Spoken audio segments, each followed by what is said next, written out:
And we are live. Welcome into the Heat Ratio podcast, the fancy Firebox, brought to you by at Heat Ratio Sports, seen on Fox, PHL Gambler, AffiliateInfluence.com, iHeartMedia, everywhere you get your podcasts at. And tonight we're going to feature so many different segments tonight, talking about waiver wire ads, talking about Tampa Bay Buccaneers, Austin Ekler, who kind of shattered a lot of fantasy hopes for a lot of DFS streamlined lineups this week. I'm joined myself, Tony Cotillo, joined by John Coker, and we have a special guest tonight. I'm going to join us for the first 15-20 minutes of the show. Mike Barner, at Roto Mike Barner, writes for a tremendous amount of sites. I can't even keep up with you. At RotoWire, at DraftKings, at Awesemo. You name it, Mike. Thanks for so much for joining us tonight. No, thanks for having me on, guys. I appreciate it. I mean, week one is in the books, and I can tell you what, man, no matter what, week one is always an interesting week, no matter how you toss it up. You never know, especially this year with it being an abbreviated offseason and really not being able to go by anything, right? We had no reports. We had no highlights. We had no nothing. It was like, what do you go by? You had to go with your gut a little bit. You had to go by last year's statistics, which I like going by them anyway because I hate projections because you never know what they are. But, you know, all things considered, how did your week one go, Mike? It went good in season long. As you know from our DFS league that we're in, my Chargers stack did not do pretty good. I'm sure that you're not the only one, buddy. Yeah, I was bitten by the Austin Ekler one target bug there. But, yeah, I mean, like you said, with no preseason, it was really hard to gauge. And a lot of teams were even telling beat reporters that they couldn't report on who was in certain formations during practices. So we didn't have a whole lot to go off of in week one. We still don't have a ton since it was only one game, but at least we have something to watch now and try and gain. We have football, right? Yeah, thank goodness. Yeah, that was the one most important thing is we have football, which is tremendous. It's something we didn't think we were going to have. You know, you mentioned about reports, which is interesting because, you know, obviously I'm a Philly guy and from Philly, you know, at Wednesday, Lane Johnson and Miles Sanders were supposedly practicing and they were able to play. Then all of a sudden, last minute, they're out. So it just shows you how quick the landscape changes. Very challenging this year, Mike. Very challenging. But let's get right into waiver wire ads, and we'll bring John into this as well. And this, to me, I think there's been more waiver wire acquisitions in week one this year than ever in the past. Maybe it's just the way the COVID era is upon us, so to speak. But, I mean, who was your, you know, Mike, I'll go to you first. Who was your number one guy this week when we talk about waiver wire ads? Yeah, there was it was heavy on running backs this week, and I was leaning towards Nyheim Hines. It was basically between him and Benny Snell for me. But I went with Hines just because I feel like he's, especially if you're in a PPR league, he's got a more certain role going forward now that Marlon Mack is out. Snell could very well take over the lead running back job from James Conner with how bad he looked against the Giants before he got hurt. But he's a little riskier. So if you want to play it safe, Hines is my top option. If he wanted to shoot for the moon kind of deal, then Snell would be the guy I would add. I really like Hines. He was my number one pick as well, I think. Yeah. I look at what in 2013 and 2015 what Danny Woodhead did in San Diego with Phillip Rivers, and I feel like it's going to be the same role for Hines this year. I mean, he just looked very, very good hand on the ball. What about you, John? Are you on the same boat here? Yeah, I mean, those are my top two. And it really depends what you want them to be on your fantasy team. You know, like, is it boom or bust, or do you need someone to stick in the flex? So yeah, I have them 1, 2. It's really dependent on the roster. You know, Malcolm Brown and AP are out there too. Not huge fans, but I mean, if you own Marlon Mack as your number 3 and you had James Conner as your number 2, I'm saying I might take a run at one of them because at least you know you're getting some production. Not necessarily Peyton Barber, though. I'm not looking for that 2.2 yards per carry production. No, me neither. Not at all. And one thing's for sure, we talk about, you know, you mentioned it, Mike, right in the beginning about Austin Ekler. I mean, who foreseen the Joshua Kelly factor? I know I didn't. You know, you look at the offseason, like we said, we didn't have much to go on, but we did have one thing to go on. They paid Austin Ekler, right? They paid him to be the guy. Melvin Gordon's going to Denver. Did anybody, just Joshua Kelly, I mean, 12 carries, 60 yards. He was getting red zone looks. Is this something to be wary of when we talk about Austin Ekler? The thing that worried me the most with Ekler is, I mean, he was busy on the ground. He had 19 carries, so that was obviously great. But the main concern was the one target. If he's only going to get one target, especially if you're playing in a PPR league, that's really going to hurt you.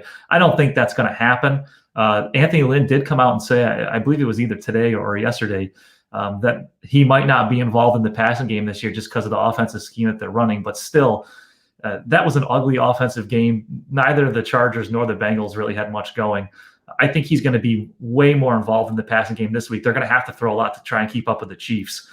So I think this is a good bounce back week. I'll probably go to the well again with him in DFS, but we'll see what happens between now and then. Yeah, it's going to be interesting, and thank God. I mean, you know, Anthony Lynn did come out, but you said it. I mean, he was not included in the passing game, which was the one thing I think that we all kind of assumed because he was so electric out in the flat and on the screen game, right, John? I mean, is this the same thing you're seeing when we talk about Austin Eckler? John, your mic's muted. You could. That's all right. Go ahead. That's all right. No, that's exactly. Look, his values in the passing game. He might not rush for 1,000 yards. You're counting on 80 catches, 90 catches, and doing a lot of yardage combined. You know, it's Tyrod Taylor. I mean, we know Rivers is the check down king, so it's a big difference going there. And Joshua Kelly took a little bit of work off of Ekler. I mean, even though Eckler still got his carries, Joshua Kelly looked good. Like he could be an NFL running back. You know, they ain't going to feed Eckler 250 times in his season. So hopefully, yeah, I mean, they're going to have to realize that they need to do some of those short passes with Tyrod Taylor in the back. Yeah, I mean, there was a lot of different things when we talk about the waiver wire. There was a lot of guys. I mean, I'll be honest with you. One of the guys that stood out to me is the tight end in Washington and Logan Thomas. I just, you know, he's a guy. Listen, I always loved Jordan Reed, and if he could have just stayed healthy, right? He's, you know, unfortunately the head injuries just got him. And we're talking about a team, and Ron Rivera loves the tight end. We know what he did in Carolina. And Dwayne Haskins is looking for that safety valve. He's looking for that outlet. It looks like, even though it was against the Eagles in week 1, and we're only in week 1, it looks like Logan Thomas could be a really good find, especially when you got guys like Blake Jarwin, who's tearing his ACL and out for the year. What do you think, Mike? Yeah, that Jarwin injury killed me. I had him in a few leagues. Not as my number one, people, but I felt like he was primed for a good season. But yeah, like you said, Thomas, I mean, he's not someone I would want to start in a 10-team league, but if you're in a 12-team or deeper, he's definitely someone to target. I mean, think about who they have in the passing game. They have Terry McLaurin. I do like Steven Sims, but he's not exactly anything that's gonna, you know, light the house on fire. He's not that established yet. So I definitely think that Haskins could get him involved, Thomas involved, and yeah, he's a good waiver wire option for sure. Yeah, he just looked like he had such a rapport, you know, with Dwayne Haskins in that game. It could have been the flow of the game, I'm not sure, but it just like he felt it. He really did. And we can't not stop talking about Frank Gore. We got to bring it's amazing that Frank Gore still winds up getting a nod because, you know, obviously Le'Veon Bell is out for a few weeks. Frank Gore, I mean, you know, except from streamlining him, I mean, is he really a guy that you can trust in your lineup? What do you think, John? I'll go to you first. What Frank Gore, 35, 36 years old, he's still doing it.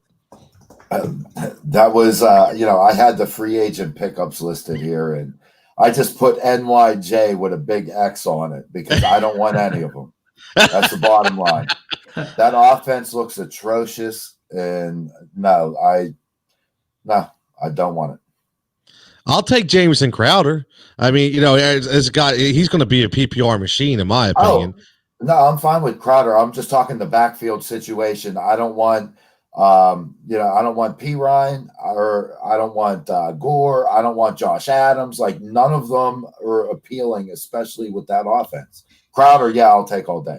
Yeah, he looked good. And talking about receivers, two guys to me that really stand out, to get your thoughts on, is Allen Lazard from Green Bay, who's a guy I touted going into the season because I thought he was going to step up as a number 2. And Corey Davis, we have a Corey Davis sighting, right? I mean, everybody was so focused on A.J. Brown, and all of a sudden, Corey Davis explodes. Now, this is year 2 of the Ryan Tannehill era. I mean, is this – did Corey Davis just finally get it? I mean, are we going to see something? To count on him going into the future here? Boy, that would be something. I mean, he was the darling of the fantasy community when he first came into the league and potential breakout guy. And he just never was able to put it together. But man, he looked really good week one. And I got to give Matthew Berry credit of ESPN. He says that he's been comparing Davis' potential season to last year's Devontae Parker, a guy that everybody was high on early and then kind of soured on, and then he had a breakout campaign. And I kind of like that comparison. I don't know if Davis is going to be as good as Parker was last year. I would highly doubt it. But that's a pretty good thing to think of, is sometimes these guys, they let you down for the first couple of years, then you just kind of put them in the back of your mind. And he's still young, and he could still get his career on track and be a valuable fantasy option. And he's very athletic. He has a lot of capabilities out there. Yeah. And Ryan Tannehill came into the season as the starter, not like last year where he kind of just took over. So you don't know. I mean, it's a good point. He's so young. And with that team who runs the ball so much, he is going to benefit from a lot of looks, especially little screen plays, a little stuff out in the flat. So, I mean, this could be a big year. Now, John, what about Lazard? Aaron Rodgers always has a number two guy. And Aaron Rodgers looked like hit the fountain of youth in week one. I don't know where the hell that Aaron Rodgers came from, but, I mean, he was slinging it from the side. He was slinging it in the corner. He looked like the discount double check guy that we all loved 3 to 4 years ago. Can Allen Lazard be a guy that's serviceable week in and week out? I don't know about week in and week out. I mean, if it wasn't for the touchdown, he has a mediocre game. Like, I'm not overly comfortable with 4 targets. Like, that's not what I'm looking for in my number 2 guy. Yeah, he caught all 4 targets and got a touchdown, which made him look like he had a good season, a good game. But you had Valdez-Scantling do the exact same thing. Them two have been battling it out. Yes, historically, Rodgers always had that number 2 guy that could put up stats. But Rodgers looked good, but I still don't think he's found the fountain of youth for this season. So, look, I don't see 350-yard passing days consistently out of him. Adams is going to get his. It's going to be hit or miss week to week. I don't even know, is Kumaro still on the team? He'll probably be the second receiver on one of them games. Well, listen, you got to – I almost said it again. I almost said Javon Walker. John, the other night I mentioned Javon Walker instead of Davante Adams. I don't know why the hell I keep saying Javon Walker. It's crazy. But, Davante Adams he had an unbelievable game. Again, takes over the claim as the number 1 receiver in fantasy because it looks like Michael Thomas is going to be out for an extended period of time with that dreaded high ankle sprain. So, I think that Lazard's going to benefit from a lot of double coverage, a lot of high safety options with, I'm not going to say Javon Walker this time, but with Davante Adams. But one team I want to talk to Mike about before we get him out of here and on his busy night, because he writes for 1,000 different websites, is the Tampa Bay Buccaneers, a team that everybody highly touted, a team that everybody was ready to just put up on a pedestal, me included. And they came out and kind of laid an egg. And what I want to say is they laid an egg because they couldn't protect Tom Brady. And the offensive line looked atrocious. Is this something? And listen, Chris Godwin got banged up. We don't know if he's going to play, if he's in concussion protocol or not. He had a little bum on the shoulder. You got the hamstring with Mike Evans. Gronk didn't look good. I mean, Mike, should we be concerned about, a fancy value? Because it's almost like some weeks it was going to be a Tampa Bay stack. But, I mean, now it looks like Scotty Miller was the guy catching all the balls out there. So, I mean, do we need to worry about Tampa Bay going forward here? Not really. I mean, they had a tough matchup against the Saints in week 1. I mean, that's probably going to be one of the best teams they play all year. And they still scored 23 points, and Brady had 3 total touchdowns. So, I mean, he had 239 passing yards, which isn't great. Evans was clearly compromised in that game. They didn't have a normal preseason. I mean, this is a guy that was in the same system for his whole career, and all of a sudden he's changed things up. Even as good as Brady is, there's going to be an adjustment period. It might be a slow couple games out of the gate, but I think, once we get going week 3, week 4, week 5, I think this Bucs offense is going to be humming, especially when they start playing against bad teams. So I'm not worried about them at all. Yeah, I mean, it is only week one, and there's just so many damn weapons on that team. It's going to be right. It's really going to be hard for me to believe that they're going to come out. You make a good point. 3 total touchdowns for Brady, even against a tough New Orleans team, because I've said it before. Dennis Allen does not get enough credit for that defense that he runs out there in New Orleans, and he did a hell of a job against Tom Terrific. That's for damn sure. But going forward, let me just ask you this about Gronk, and I understand that Gronk has a pedigree, has a production in the past, and I know he's not going to be the 1,000-yard Gronk, but do you see Gronk being a serviceable option every now and then? Obviously he's not going to be a week-to-week tight end, but somebody you could streamline with different matchups? I don't feel comfortable playing him in fantasy. He's more of a name value at this point in his career. It's nice for Brady to have a guy that he's familiar with on the team. And there are going to be weeks. I mean, Gronk can still catch touchdowns here and there, but he's more of a guy I would feel more comfortable once we start hitting bye weeks. If you needed a bye week fill in at tight end, but the problem is if you drafted him, you weren't drafting him as a bye week tight end based on where he was going, just because of his name. I don't have him in any leagues, and he's not going to be available unless he gets dropped, and I highly doubt that's going to happen because people are always going to hope that he's the Gronk that he was with the Patriots. Yeah, you're at. What's funny is, and again, this is my fault for not reading the league settings, but I joined this league late last year, and it was a keeper league. John's laughing, and I had no choice, right? I get 2 hours for the draft. We need a keeper, and I'm looking at my team, and we're only allowed to keep 6th or 7th round keepers. So my team wasn't very good. Like, I had so many injuries last year. I'm like, I kept getting Kenny Galladay last year. Can't keep him again, and I had nobody to keep. And I'm like, you know what? I'll keep Gronk. And they're like, you sure? I'm like, there's nobody else to keep. And then I find out I didn't have to keep anybody. They're like, well, you could have just let everybody go. I'm like, why didn't you tell me that? So I'm going in the 6th round, and I'm getting Gronk. So I had 2 tight ends, Gronk and Blake Jarwin. So now Jarwin's gone, right? Exactly. Jarwin's gone. Now I'm stuck with Gronk. Right, and I picked up Logan Thomas, so hopefully Logan Thomas can give me a little something for the rest of the year. But man, which is not good, man. Not good juju for me. That's my fault for not paying attention. Mike, too much going on, man. There's just too much going on, man. Really yeah, that's rough. That hurts. When you get into so many leagues, it's hard to keep track of the settings and requirements for each one. It does start to become a little overwhelming. That's the biggest thing. And last question I asked before we get you out of here is, I know one of my big leagues I've been doing for so long decided to take a break. Have you seen that across your circle and your community? A lot of people are saying, I'll take a break from the PPR standard league and we'll just streamline this year. We'll do some DFS work and then we'll come back next year. Is that something you see a lot of this year? No, I haven't. I'm in 6 leagues. Okay. A couple of them are best ball leagues. My one, I'm in a lot of analyst leagues, but my one that's with all my buddies from high school and college, I am not the commissioner of, and I had to reach out to the commissioner about a week before the season started to see when he was planning on scheduling the draft. And his response was, I always thought that they weren't going to start the season on time, so that's kind of why I hadn't organized it yet. So maybe that's a lot of mindset that a lot of people had. We did the draft, so I'm happy about that. But no, I think people are just so happy to have sports back. It's hard to complain about anything like the crazy baseball playoff format that's going on, the NBA bubble. I mean, no fans at anything. It's just great to have sports back, and I'll play any format of anything just to have sports back and enjoy it.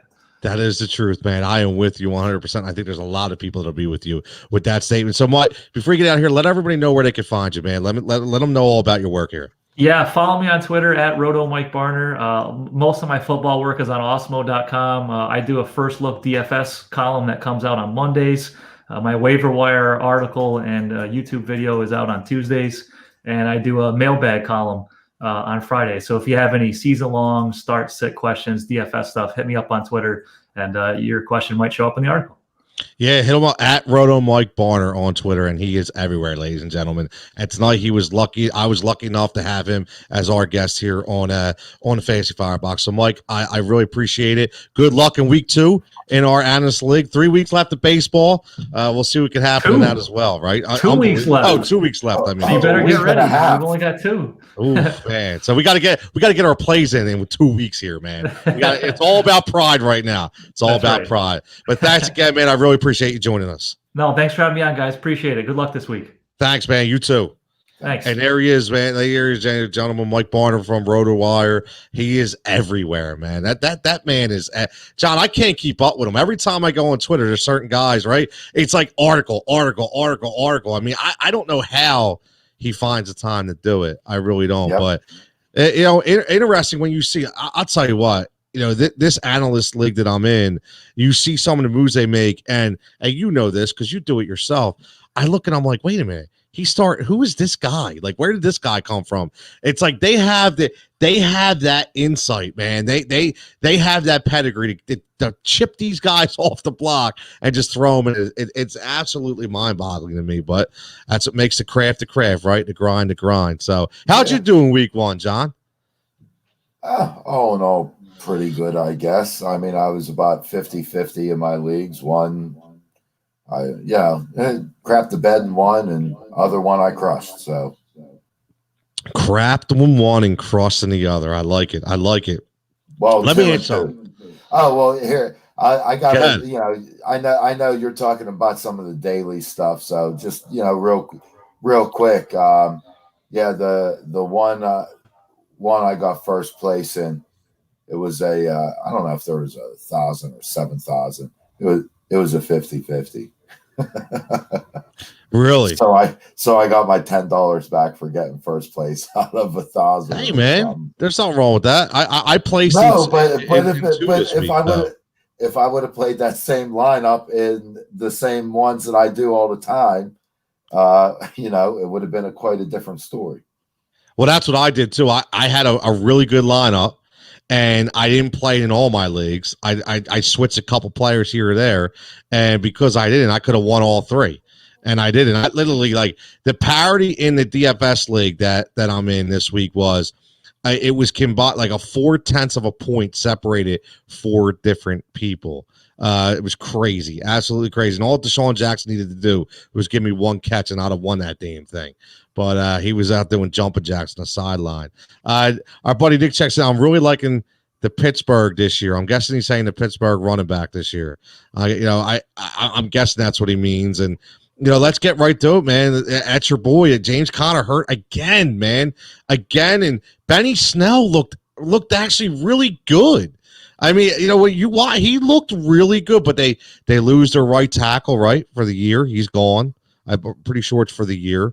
Juju looked dialed in, John. All the people, listen, I know he only had 6 catches. He had 2 touchdowns, 6 for 69 and 2. So he looked dialed in. Deontay Johnson looked like he is an explosive player, right? He does, man. What do you think about Deontay Johnson? Well, I mean, it's like you watching the Eagles game, me watching the Steelers game. And I'll tell you what, the first half for Deontay Johnson was as big of a disaster as it could have been. And not to get too much away from fantasy or whatever, he had the jitters. That first punt he got hit him in the shoulder, fumbled, turnover. Next, there's a miscommunication with Ben. He was just not himself, but he turned it around. I think he's going to be a really good fantasy option for the year, no doubt. And look, this was Ben on the road. I mean, truthfully, Ben at home, he's a 300-yard-a-week passer.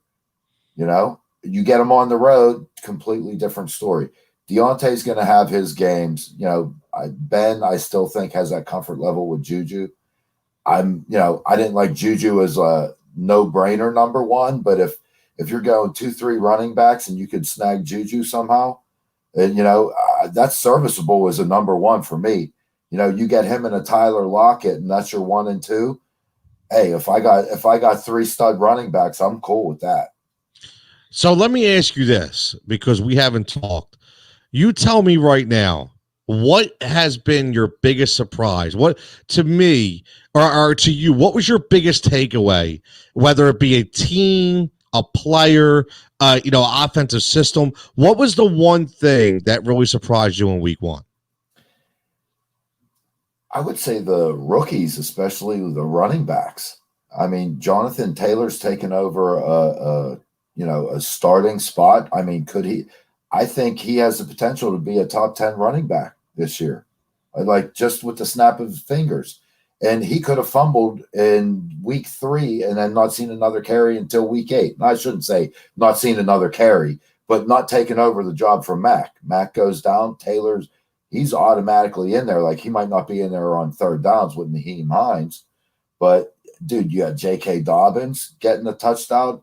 CEH dominating on Thursday night. I mean, I thought my one league I was going to be crushed after that. You know what I mean? It's just like you go up against the one dude that just crushes, and then you're like, oh, man, I got so much ground to make up. So, there were just a lot of them that I was impressed with the rookie running backs. Yeah, I was impressed as well. I mean, I think there was a lot of things that, we were looking forward to when we talked about week 1, and we weren't sure what we were going to see. But I still think, I brought this up today. Phillip Rivers throwing the ball 46 times. I could have never foreseen that coming. Gardner Minshew going 19 for 20, missing one pass. I never foreseen that coming. I mean, Keelan Cole. Listen, Keelan Cole was a guy you had mentioned. He's the number 2 guy out there in Jacksonville. Jacksonville is going to be down a lot this year. They are going to be down a lot. So they are going to throw the ball a lot. So we're going to see guys like DJ Chark and Keelan Cole actually grab numbers. Guys like Chris Thompson, it could be a sleeper pick as a bye week fill in here, here and there. But what about Mohamed Sanu going to San Francisco? Because right now, it's crazy, John, but when you think about it, there's nobody to throw the ball to in San Francisco right now, right? You think about it. I mean, Kendrick Bourne he's your number 1. Mohamed Sanu, if he can develop a rapport with Jimmy G right off the bat, I think he can really be serviceable in the next couple of weeks, especially with the unknown George Kittle. I mean, he got really lucky. He got really, really lucky, man. That could have been the season ender right there. But what do you think about Mohamed Sanu? I mean, he had the ankle surgery. It scares me. Why did the Patriots let him go? So the injury scares me coming in. Look, that we all know that it's not going to be a huge passing offense. Kendrick Bourne's there.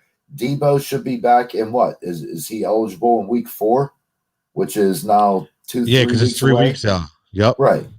So, I mean, I don't know how much is he going to do this first week? How much are they going to actually pass?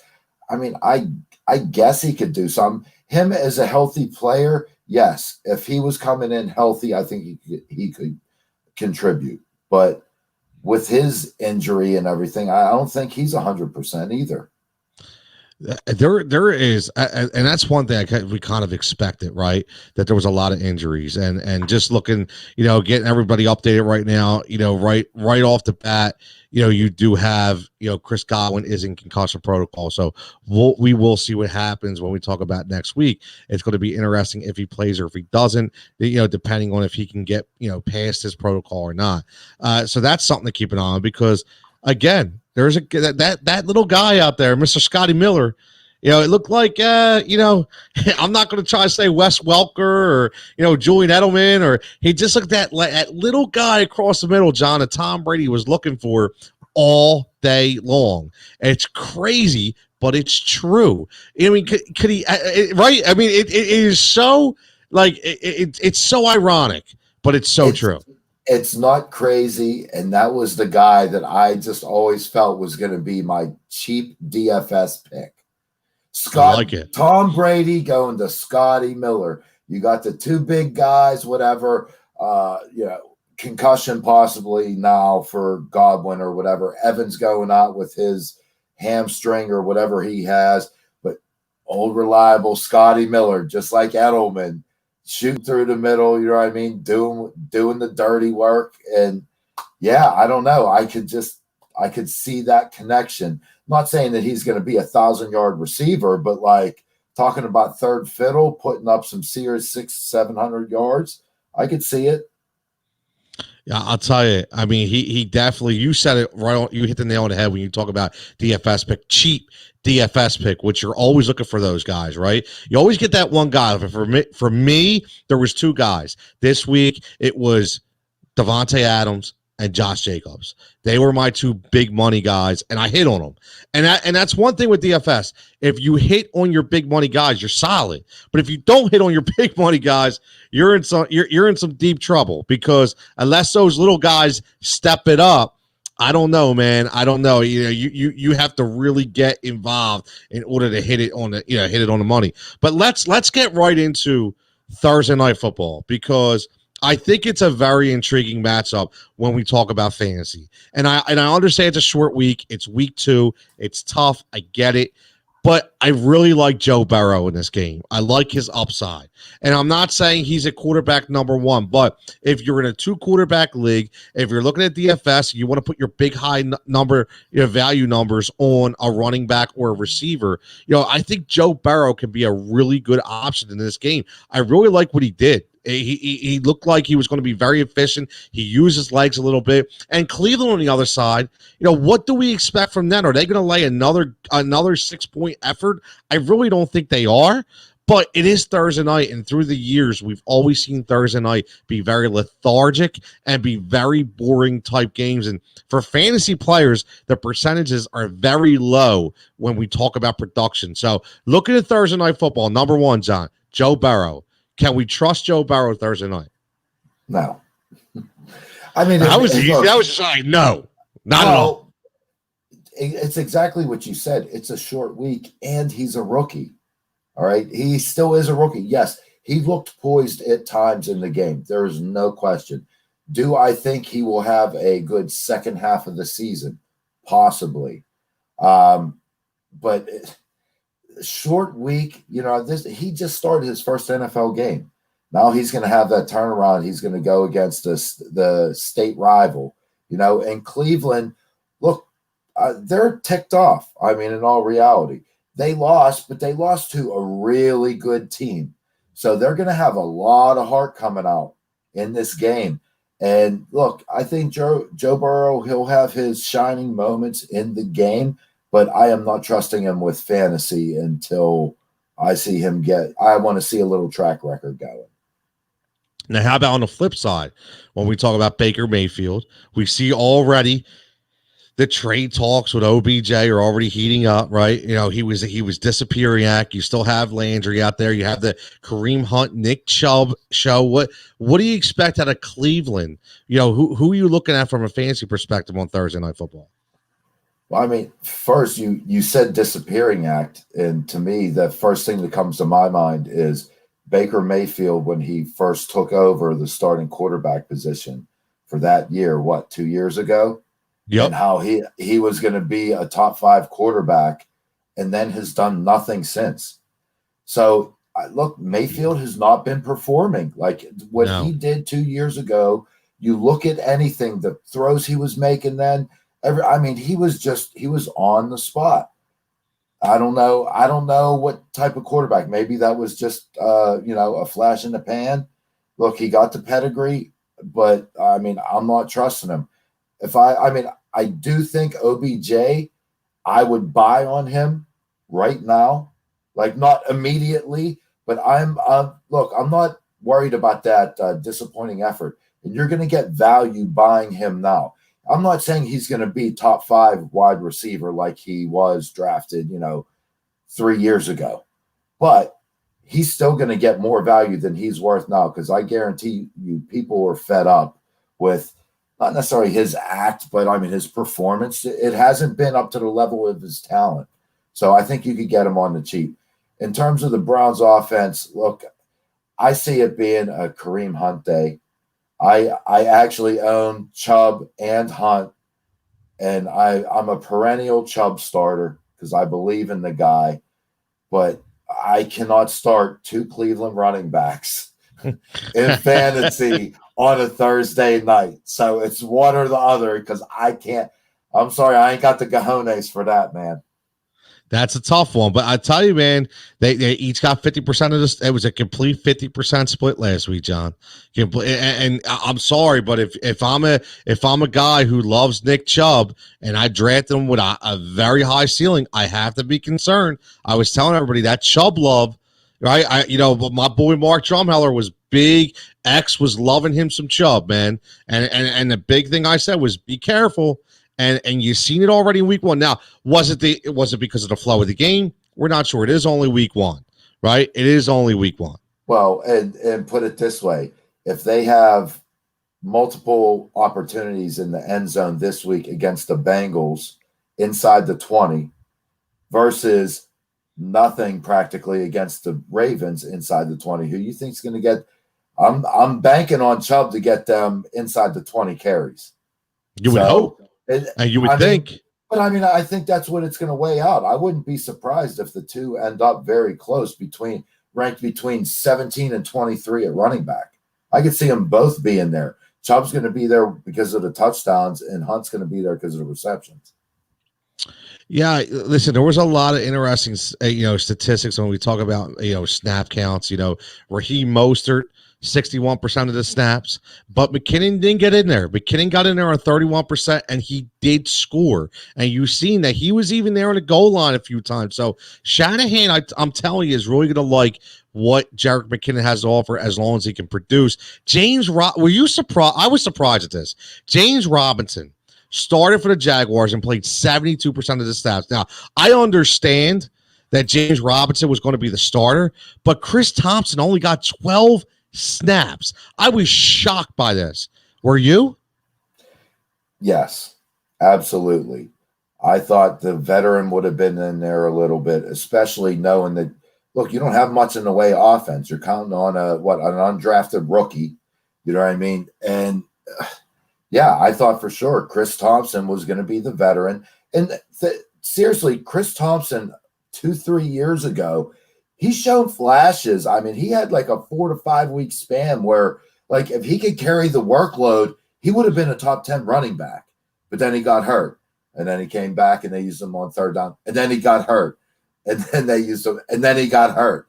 So, look, Chris Thompson, he's very useful. He's an explosive player. But, yeah, to not use him, and bank on James Robinson, and with the crazy thing, they were all saying, going into week one that, Jacksonville's not going to win a game. You know what I mean? They're tanking for Lawrence, trying to get that quarterback.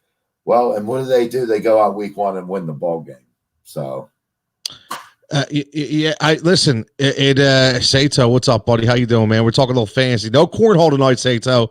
We're talking fantasy, though, all right? You getting this fantasy mix, we can help you out. I don't know if they do fantasy cornhole, though. That would be pretty interesting. I'd get into that. I would. I really would. I love me some cornhole. But no, seriously, we look at snap counts. I think one of the other interesting, listen, DeAndre Hopkins, played 100% of the snaps. How crazy is that, right? This guy is still doing it. It is nuts. Larry Fitzgerald played 83% of the snaps, which is nuts. But how about those Buffalo Bills, John? How about that? How about that Josh Allen, right? How about that Stephon Diggs? How about that John Brown? They were both every down players for the Bills. I really like their prospects. And I know we started talking about earlier, okay, we talked about Calvin Ridley. And I remember, we had Michelle from, I remember we had Michelle Magic on here from Ball Blast Football, and I asked both of you guys, am I nuts for thinking Julio Jones and Calvin Ridley could be Randy Moss and Chris Carter? Everybody said I was crazy, right? 1A and 1B. Calvin Ridley had a pretty good game, didn't he? Still had Matt Ryan threw for 450 yards. This is a fantasy team, man. And I understand competition may not always be competitive, but they're going to throw a ball a whole lot, right? And I think, listen, is Matt Ryan going to throw for 7,000 yards? No, not at all. But he's going to be a really sneaky pick week in and week out. I still wouldn't take him as my starting fantasy quarterback on my standard PPR league, but I'll tell you what, I will look at him. I know you think I'll crap, but I still, because I just feel like he's so inconsistent at times, right? I still think he's going to be inconsistent at times, but as a DFS player, I'm all in. I am all in with Matt Ryan. What about you? Dude, I had Matt Ryan as my number 6 quarterback going in this year. I had the top 5, and I had him at number 6, bunched up with like 7 other dudes. Like, I would not pick any of them, but if I was, I would have to choose. If you said you have to pick one of these quarterbacks, I was taking Matt Ryan. Not that he was head over heels, but him, you got Breeze, Brady, you got, Wentz, there were a ton of guys out there. But no, Matt Ryan, that was kind of, my guy. He's the first quarterback that doesn't run that I think you could bank on like a ridiculous amount of yards. So, and he got the receivers to do it. He does. I mean, he definitely does. Even Russell Gage, who I know was a familiar name on the waiver wire this week, but he's a third receiver. But again, he's a third receiver on a team that is going to be explosive week in and week out by throwing the ball. So not a bad guy to have on your roster for sure. What about Dallas? What happened there? When we talk about, listen, I was a big Dak Prescott touter. I said that. I know Amari Cooper, he had 10 catches for 81 yards. But again, a very Amari Cooper-like. I mean, that's 8.1 yards per catch, which is nothing. That doesn't do me anything, right? I want to see bigger play production out of Amari Cooper. I mean, are you worried about this Dallas offense? Or again, they just run up against a tremendous defense that played for the Rams? The defense was really good. I mean, I watched most of the game. Offensive line wasn't working. We talked even on the regular Heat Ratio sports podcast that there's rust. Same thing with the Eagles and Wentz, and guys have rust, and Dallas looked rusty. Period. So I'm not overly concerned. I think Dak's still a top 5 quarterback. Look, the one thing with Cooper, the 8.1 yards per catch is not good, but I will take 14 targets out of my receiver any day of the week because volume is king, and it may only be X number of catches today or whatever, but give me them catches. So give me them targets. Same thing. It'll be interesting. Losing Blake Jarwin's going to be that's going to hurt a little bit because I don't think Dalton Schultz is going to be able to step into not even the big shoes. I mean, think about it. They went from Witten to Jarwin to now Schultz. So, yeah, look, it's a guy. It's a guy. Well, I think the biggest beneficiary of everything is going to be CeeDee Lamb. Because I think they're obviously going to add him more into the fray now that they don't have that solidified tight end position. And listen, we go ahead in week 2. Let's look at. I'm going to give you some players, and I'm going to either or. I mean, basically, who's taking up the heat and who's not. If you these are the only 2 guys you have. So you're obviously we go by matchups. But if I said to you the number 1 running back in week 2 will be Alvin Kamara against, or should I say Kamara, Alvin Kamara against Vegas, or Dalvin Cook against Indianapolis, who would be the number 1 back out of those 2 guys this week? That's a tough one. That's a close one. I would be happier. Oh, geez. See? That's a real tough one. I know. I want to say Cook. Like with all my heart, I'm not a big Kamara guy, but at the same time, without Michael Thomas, that's going to change the game a little bit. And Vegas ain't the stingiest defense. I guess I'll go Kamara.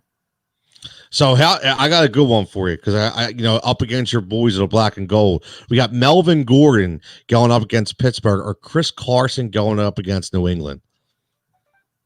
I'll go Chris Carson all day.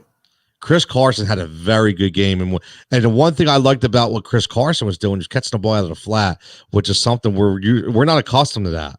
Look, but he's done it. The problem is, as soon as he fumbles the ball, they yank him, and they'll give the next. Then all of a sudden, Carlos Hyde is coming in week 12, leading into the playoffs, and he's the starting running back for the Seahawks. Chris Carson has showed flashes where he's caught 4 or 5 balls like week to week. He's always had a nose for the end zone. It's just like the confidence level. It's one of them guys. I don't know. Seattle just has no it's like the guy that he was the Marlon Mack of this year. Like Marlon Mack did absolutely nothing wrong. he had an amazing season last year. I don't know that I would say Pro Bowl season, but they go out and draft Jonathan Taylor and it's a timeshare. You know what I mean? It's just one of them things like Aaron Jones. All right, Jamal Williams, then they draft A.J. Dillon. Not to the same, Aaron Jones is still getting his work, but it's like they're always like on the edge. Like, why don't you just trust in this guy? You know what I mean? Right. I don't understand it either. I really don't. And it brings me to an interesting question. And you mentioned we were talking about Kamara, and we talked about Michael Thomas earlier. Is Emmanuel Sanders instantly a week-to-week starter now? I would say so. I mean, I don't love him as my one, but yeah, I would say he's going to end up in my flex, potentially I don't know. It depends how. There's a lot of receivers out there, so I don't know that he'd make it into my number 2, but he would definitely make it into the flex. And if there were bye weeks going on, then yeah, he would make it into a number 2 receiver position probably. Who's the better receiver to own, Sterling Shepard or Darius Slayton in New York? Slayton. I'll tell you what, I always thought Shepard was the more established guy, but Slayton looked really good. He looked really good. It looked like he had a really good rapport with Daniel Jones, and Daniel Jones is going to throw a lot. He's going to throw a lot. That team is going to throw a lot. They're going to be down. And you know what? I'll tell you what, man, it's going to be interesting to see what kind of numbers that team puts up, especially if Evan Ingram is able to stay healthy. And one of the really interesting things that's come out is, I don't know if you've seen this, but Tiki Barber, who's very close to the team, is now starting to question the pass protection ability from Saquon Barkley. And, it's something that bears watching because, John, me and you have talked about this, and I know Saquon is Saquon, right? I get it. Saquon is one of the best backs ability-wise in the NFL, but how do you get off the field as a running back if you can't pick up the blitz and you can't hold on to the ball? So, if he's not going to be, if he does have that issue with pass protection, that's something we need to watch out for out there in New York. It's something to keep a close eye on because you just never know. Now, flip this to Denver, and you watch Philip Lindsay. He gets the infamous turf toe injury, which sucks. Turf toe is one of those. It's like that, right? It is. It's like plantar fasciitis. It is something where you deal with it all year long. But from a running back with the cutting and the moving, and it's going to be tough. Melvin Gordon comes in. We've already been in a situation where we said we don't know who is the actual starter. Who is it going to be? Does Melvin Gordon now just steal this job and go like this for the rest of the year? For the most part, yeah. I mean, yes. Lindsay will still be in there, but look, even when he recovers from the turf toe, he's not going to be 100%, but he doesn't have to carry like an 18 carry workload. He's that change of pace guy. So he's getting 6 carries anyway. If he was going to get 8 to 10, now he's going to get 6. So look, maybe a little prejudice as a Melvin Gordon owner. I mean, it makes me a little happier that I don't have to worry about a good player like Lindsay eating into Melvin Gordon's carries as much. And I'm talking a handful a game. I think it was a little blown out of proportion what the workload was going to look like with Gordon and Lindsay. You don't pay Gordon that money and bring him in to not give him work, not to give him a 60-40 split. I'm sorry. If you were that's just my opinion. So this just kind of makes it easier for Gordon to get a workload. Now, I was skeptical at drafting Gordon, but now I feel much more comfortable with him, although I don't like the week 2 matchup at all. Well, there's no question that Gordon is the better all-around back. I think we can all agree on that, right? We can all agree on that. And it's unfortunate that, he did get injured, but in Philip Lindsay. But you're right. I mean, he goes up against your boys, the black and gold this weekend. I mean, John, your boy Bud Dupree was all over the field again, man.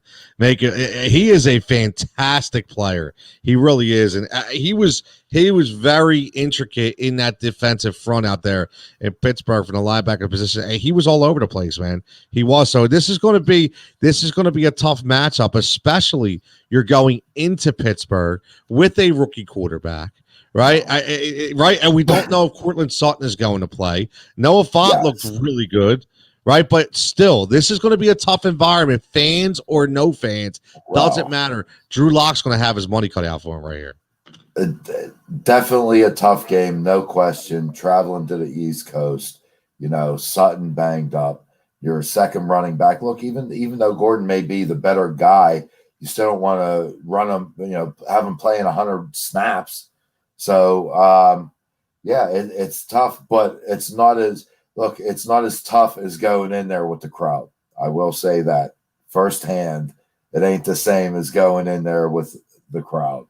So, it has to be easier, especially for like the rookie second-year guys going to these away games and not having to deal with, especially at the quarterback position, for how much you got to, really think and, process everything.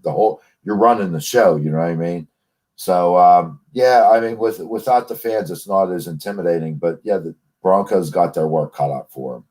And they really do. Noah Fant he's probably the biggest guy out of the receiving core, and he got soft hands. He can find the spots. So if you're Drew Lock, who are you going to? I'm going to my running back, and I'm going to my tight end, because I really don't have that much of a rapport with my 3 first and second year receivers. That is true. I was highly touting Noah Fant. I really like Noah Fant a lot. I think he is, he's got the size. You said soft hands for such a big guy. He's so athletic, so tough to cover. He's just coming into his body. He's just coming into form, which is it's very exciting if you're a Denver Bronco fan, especially when you look at a receiving core of Cortland Sutton once he's healthy, and Jerry Jeudy, and Hamler out there, and then you also have Melvin Gordon and even Royce. Listen, I'll give Royce Freeman a ball 6 to 10 times a game. I have no problem with that if Philly Lindsay's hurt. So I think they have a lot of good things going on in Denver. But one thing I want to talk about, before we look ahead at a couple guys, maybe we need to look at as sleeper picks for week 2, is we all went into this with the Baltimore split, talking about, is it going to be Mark Ingram? Is it going to be J.K. Dobbins? Gus Edwards was a forgotten guy. Very interesting snap count. I understand they blew the doors off of Cleveland. They were probably on the field for longer than they will be on a normal week. But 39% goes to Dobbins, 36% to Ingram, 26% to Gus Edwards. So basically, John, to me, all this says is whoever scores is going to be the best running back, because I don't think they're going to get enough touches to be fantasy relevant unless they score touchdowns. Am I right here? Yeah, for the most part. I mean, it's a timeshare back there. I will say I don't expect Gus Edwards to have as much run moving forward. I think they'll be more comfortable with their 1 and 2 guys. But, I'm not saying that Gus won't get 5 carries, but I don't see that type of percentage split.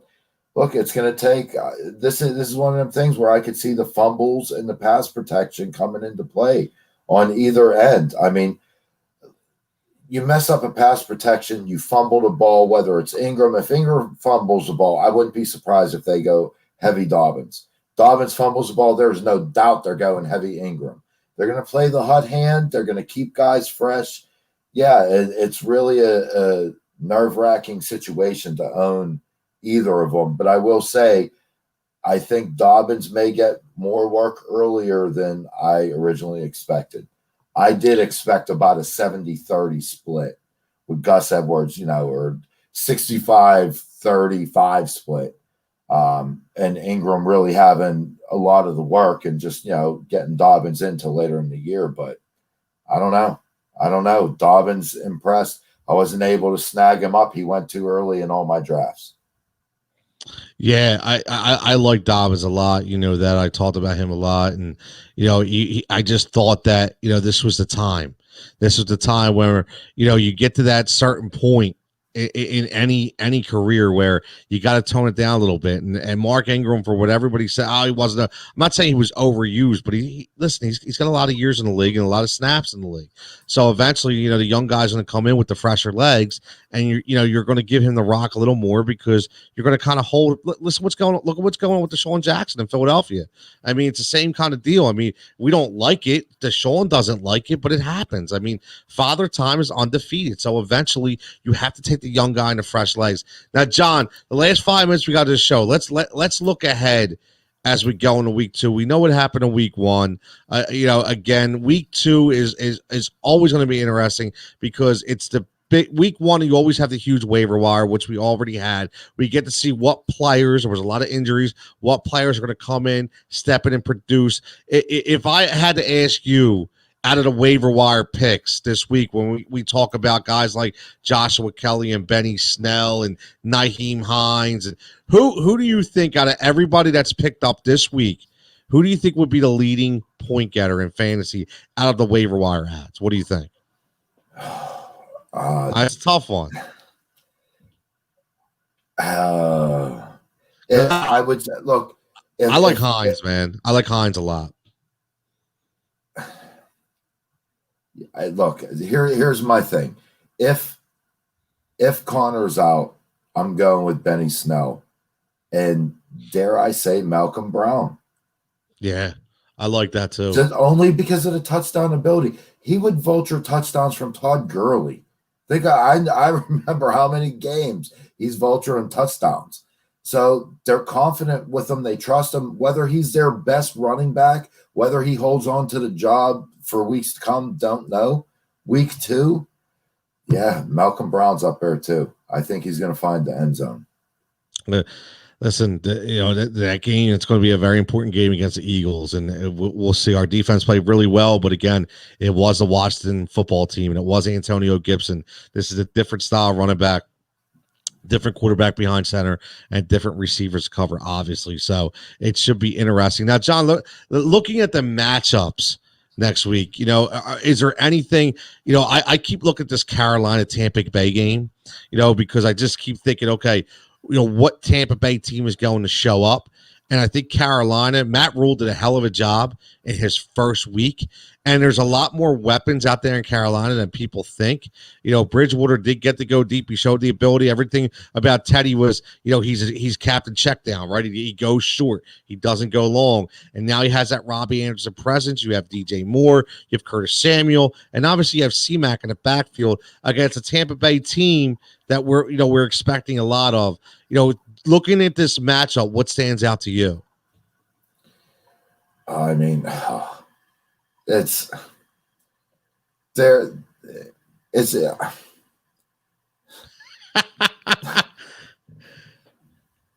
I say that, Tony. I'm sorry. I was looking at stats, dude. I was trying to pull up stats. Ask the question one more time. My bad, dude. Nah, no big deal. No, I'm just talking about the Carolina Tampa Bay game. I just think that it has the opportunity to be pretty explosive, and it's what team shows up, right? Yeah, absolutely. And I'm sorry, I'm literally I finally got to the Carolina Panthers stats, which is what I was ultimately looking for when I got distracted. So sorry about that. Yeah, the Panthers defense is definitely a defense that I want to attack. I mean, they may be the worst in the league. So Tampa, my biggest question is going to be who is going to be running the ball? Because this is a soft defense. So I want to see, are they going to start working Leonard Fournette in there? Are they going to putz around with Ronald Jones, who really didn't do much with what he had? He looked like he was a little beefier than, and I'm not necessarily saying slower. He just looked a little bigger. But, I mean, Fournette didn't get much work. Are they going to start running him? I mean, I would love to see Fournette go out and get 13 carries for 90 yards and a touchdown. I mean, I think that's doable, but I don't know if they're going to give him the work. Godwin's questionable with the concussion. If he's out, I'm definitely all in on Mike Evans. Brady's going to be more comfortable, but at the same time, remember, Brady has only averaged 4,300 yards passing in the past 3 years. So it's not like he's the Brady of yesteryear throwing tons of touchdowns. hitting his 2 tight ends, throwing for 4,700 yards. He ain't running the ball. Like, granted, he's had a couple QB sneaks, which you could count on 1 or 2. He already got 1.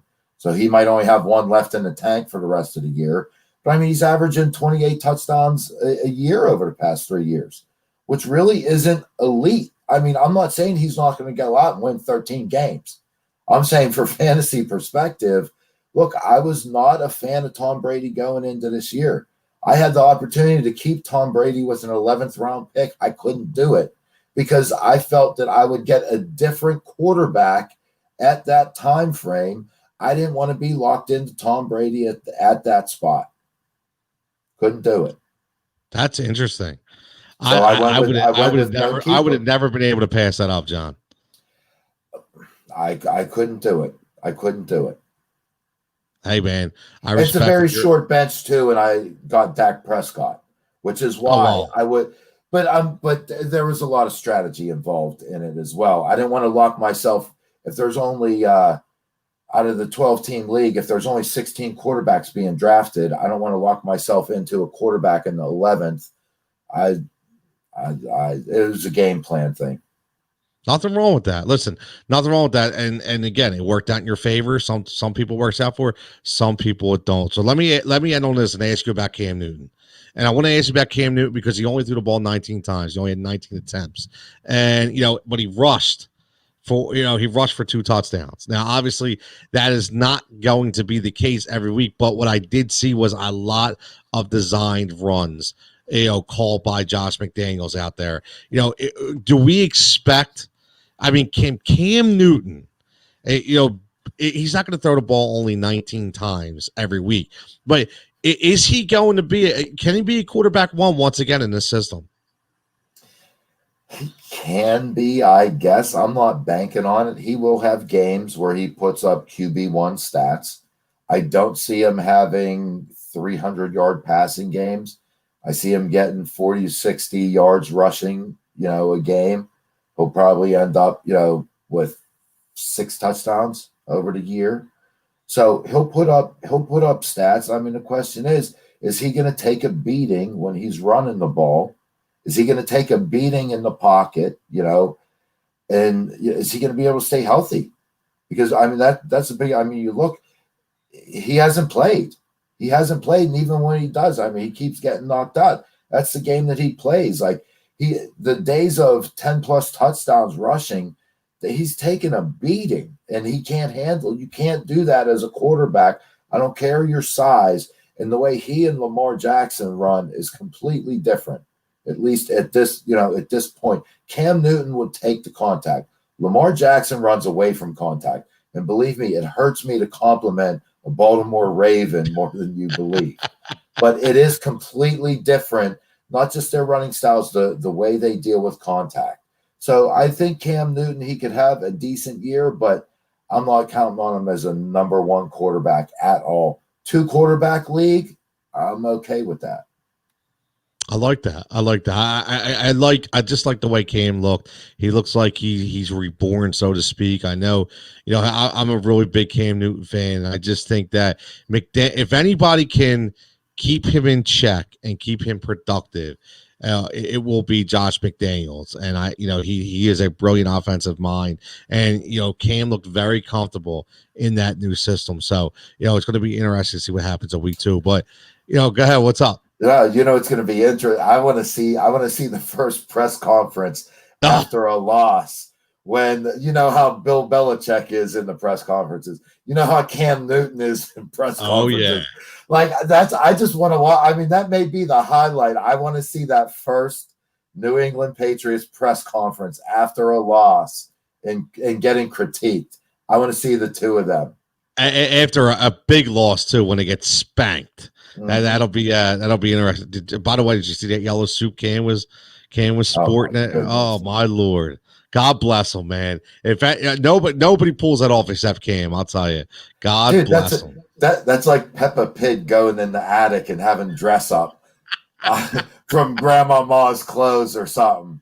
Hey, I mean, listen, man. My man's got style, man. I got to give it to him. He's got some game, man. I don't. Hey, if that's style, I tell you what, I am the most unstylish person, and I'm happy to be that way. Hey, man, I like it. I dig it. I don't know if I'd rock the yellow, but I'd rock a little green, maybe some blue. I don't know about no yellow. But anyway, listen, thanks for everybody tuning in. Another episode of Fantasy Firebox, which will now be heard on iHeartRadio exclusively on Fox Sports The Gambler. We'll be setting that up next week, which is pretty exciting for us. I want to thank Mike Barner for stepping in at Roto Mike Barner. You'll get his credentials when you look at the podcast on replay. As always, my co-host John Coker at PGH John 36. I'm Tony Jigsaw Cotillo at T Cotillo 23, and follow us at Heat Ratio Sports on all social platforms. This is part of the Heat Ratio Sports Network, and we will have fantasy stuff all week long, whether it be me, whether it be John, whether it be I have some other people coming on as well. But I can guarantee you one thing: every Sunday there will be a live stream at either 11 or 12 for the fantasy pregame, whether it be me and John, me, myself, maybe even John by himself. Who knows, but somebody will be here taking some mailbag questions and getting you ready for the fantasy, whether it be week 2, week 3, week 4, week 5. We're going to go all the way to week 17. So as I always say, stay safe and stay healthy, and we will see you next week.